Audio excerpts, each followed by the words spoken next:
Hello friends, आप सबका स्वागत है मेरी एक और नई वीडियो में और मेरे इस यूट्यूब चैनल हिमाचली नॉलेज में। तो आज का जो मेरा टॉपिक है वो है संज्ञा। हम जो इसमें पढ़ेंगे कि संज्ञा कितनी संज्ञा किससे कहते हैं और संज्ञा के कितने भेद है। तो हम चलो वीडियो को स्टार्ट करते हैं। तो सबसे पहले आते हैं कि संज्ञा किसे कहते हैं। संज्ञा उसे कहते हैं कि किसी व्यक्ति, वस्तु, स्थान, जाति या भाव के नाम को संज्ञा कहते हैं।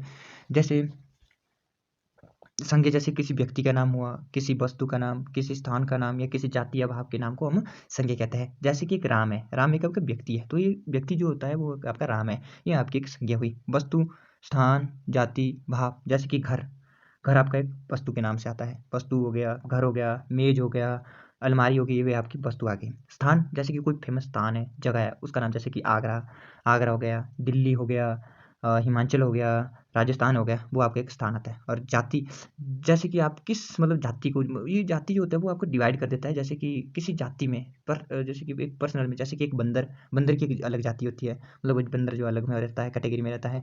और मनुष्य हो गया, बैल हो गए और घोड़े हो गए, ये आपके जाति में आते हैं। इसके जो है मुख्य कितने प्रकार के भेद है। तो जो संज्ञा है उसके जो मुख्य रूप से जो है 3 भेद है। और जो कुल कुल अगर कुल भेद बोले तो कुल आपके 5 भेद है। जिसमें से हमारे जो है व्यक्तिवाचक पहला है, सेकंड जो हमारा जातिवाचक संज्ञा है, तीसरी हमारी भाववाचक संज्ञा है। इसमें से जो है जातिवाचक जो संज्ञा है उसमें से हमें जो है समूहवाचक संज्ञा और द्रववाचक संज्ञा हमारी यहीं से निकली हुई है। और इसके बाद जो अगला है इसमें हम जो पूरे डेफिनेशन के अनुसार पढ़ेंगे कि व्यक्तिवाचक संज्ञा किसे कहते हैं, जातिवाचक संज्ञा किसे कहते हैं और भाववाचक संज्ञा किसे कहते हैं। व्यक्तिवाचक संज्ञा जो पहला जो हमारा आता है वो है व्यक्तिवाचक संज्ञा। जिन शब्दों से किसी विशेष व्यक्ति, स्थान अथवा वस्तु के नाम का बोध हो उसे हम संज्ञा कहते हैं, व्यक्तिवाचक संज्ञा कहते हैं। जैसे कि जयपुर, दिल्ली, भारत, रामायण, अमेरिका, राम, श्याम, अफ्रीका इत्यादि, ये हमारे व्यक्तिवाचक संज्ञा में आता है। व्यक्तिवाचक संज्ञा में सिर्फ व्यक्ति ही नहीं आता है, उसके साथ स्थान आता है और वस्तु आती है, वो हमारी व्यक्तिवाचक संज्ञा में आती है। जैसे कि कोई स्थान हो, जैसे यहाँ पर बताया गया जयपुर, दिल्ली, भारत हो गया, रामायण हो गया, अमेरिका हो गया, ये हमारा एक प्रकार से स्थान आ गया। व्यक्ति तो वही होता है, मनुष्य हो गया, वो व्यक्ति में जो है नाम हो गया, वो किसी एक प्रकार का नाम हो गया, वो हमारे व्यक्तिवाचक संज्ञा में आता है। और वस्तु जो हमारी जो सामान है, जैसे मेज हो गया, कुर्सी हो गई, टेबल हो गया, अलमारी होगी, वो हमारे वस्तु में आता है और ये हमारी व्यक्तिवाचक संज्ञा में आती है। इसके बाद जो हमारी जो दूसरी संज्ञा है वो है जातिवाचक संज्ञा।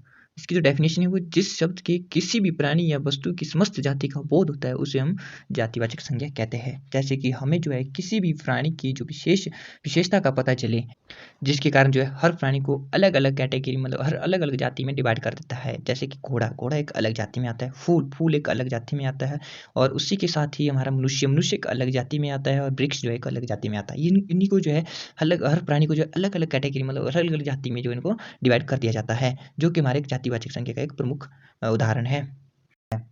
और उसी से निकला हुआ है एक जातिवाचक से एक समूहवाचक। जैसे कि किसी समूह में रहते हैं, जैसे कि मान लो आप जो है किसी समूह में रहते हैं। समूह से आपको पता चलता है कि समूह एक इकट्ठा रहना।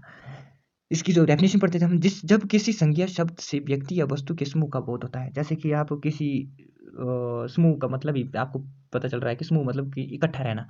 जैसे कि आप किसी क्लासरूम में बैठे हो, उसके साथ एक इकट्ठा रहना, वो हमारा 2 या 2 से अधिक व्यक्ति जो हम साथ में रहते हैं उसको हम समूह कहते हैं। समूह में जो आपका जैसे कि क्लासरूम आ गया, सेना आ गई और भीड़ आएगी। जैसे कि आप किसी बस स्टैंड में जाते हो तो वहाँ पर भीड़ देखते हो, वो हमारी भीड़ होगी। मेला हो गया, उसमें भी आपको भीड़ देखते हो, वो हमारा एक समूह होता है।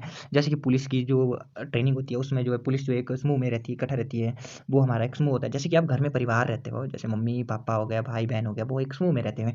अकेला पर्सन जो होता है वो आपका एक अलग रहता है। जैसे कि किसी ये जो आपका समूहवाचक संज्ञा है ये आपकी जो है व्यक्तिवाचक संज्ञा से ही रिलेटेड है, क्योंकि जो है व्यक्तिवाचक संज्ञा में जो हमें किसी एक पर्टिकुलर अकेले इंसान के बारे में वहाँ पर बातचीत की जाती है। परंतु यह समूहवाचक में जो है 2 या 2 से अधिक व्यक्ति को आपस में जोड़ते हैं, उसे हम समूहवाचक कहते हैं। और इसमें जो हमारा जैसे परिवार हो गया, कक्षा हो गया, सेना हो गया, भीड़ हो गया, पुलिस इसमें आते हैं। उसके बाद आता है हमारा द्रववाचक संज्ञा। द्रववाचक संज्ञा से हमारा जो यही द्रववाचक संज्ञा, द्रववाचक द्रव्य जो कि हमारे द्रव्य अवस्था में पाई जाती है। द्रववाचक संज्ञा, इसकी जो डेफिनेशन, जब किसी संज्ञा शब्द से किसी द्रव्य या पदार्थ का बोध होता है उसे हम द्रववाचक संज्ञा कहते हैं। जैसे कि आपको देखो द्रववाचक संज्ञा, द्रव बोले तो द्रव आप साइंस में पढ़ते हो कि द्रव अवस्था कैसी होती है, वो बिल्कुल पानी की तरह होती है, तरल पदार्थ में होती है, वह जो आपके द्रव में पाई जाती है। और पदार्थ कोई कठोर चीज़, जैसे कि सोना हो गया, सोना हो गया, चांदी हो गया, हीरा हो गया और लोहा हो गया, ये आपका जो है पदार्थ में आता है। और जो हमारा द्रव अवस्था में पाया जाता है वो हमारे देखो घी पाया जाता है, तेल, पानी, ये हमारा द्रव अवस्था में पाया जाता है। इसकी जो डेफिनेशन है वो यही है कि जब किसी संज्ञा शब्द से किसी द्रव का या पदार्थ का बोध होता है उसे हम द्रववाचक संज्ञा कहते हैं। जिसमें हमें जो पदार्थ और द्रव का जो बोध होता है वो हमें द्रववाचक संज्ञा उसे कहते हैं। उसके बाद आती है कोई भाववाचक संख्या। थर्ड जो हमारी जो अंतिम है वो उसे हम भाववाचक संख्या कहते हैं। इसका जो अर्थ है, जिसकी जो डेफिनेशन है वो है कि जिस संख्या शब्द से किसी गुण, दोष, भाव अथवा दशा का बोध होता है उसे हम भाववाचक संख्या कहते हैं। जैसे कि इसमें जो उदाहरण है, इसमें बचपन, जवानी, बुढ़ापा, भला, सुंदरता, प्रेम और क्रोध, ये हमारे इसकी जो उदाहरण है। इसमें जो इसकी जो हम पढ़ते हैं डेफिनेशन, तो उसमें बताया गया है कि जिस संज्ञा शब्द से किसी गुण, जैसे कि कोई एक व्यक्ति है, मान लो राम है, उसके अंदर कौन कौन से गुण हैं वो हमें इसमें बताया जाता है कि ये उसमें कैसे कैसे गुण हमारे भाववाचक संज्ञा में आते हैं। और उसमें दोष, कौन कौन से बुराइयां हैं, उसमें भाव मतलब उसमें किस प्रकार से अपने शब्दों को प्रकट करने की जो भावना होती है वो किस प्रकार से आती है। और दशा में आपका जो दशा होती है उसमें हमारा जवानी, बुढ़ापा, ये बचपन जो हमारा ये दशा में आता है। और ये थे हमारे जो है आज की जो टॉपिक संज्ञा से रिलेटेड जो हमारे आज की जो टॉपिक था, ये जो यहीं पर समाप्त होता है। अगर आपको वीडियो अच्छी लगे तो इसको लाइक, शेयर एंड सब्सक्राइब करना ना भूलें, और हमारे चैनल का सब्सक्राइब करना ना भूलें। और इसी प्रकार से हमारी आज की वीडियो यहीं पर समाप्त हो जाती है। जय हिंद, जय भारत।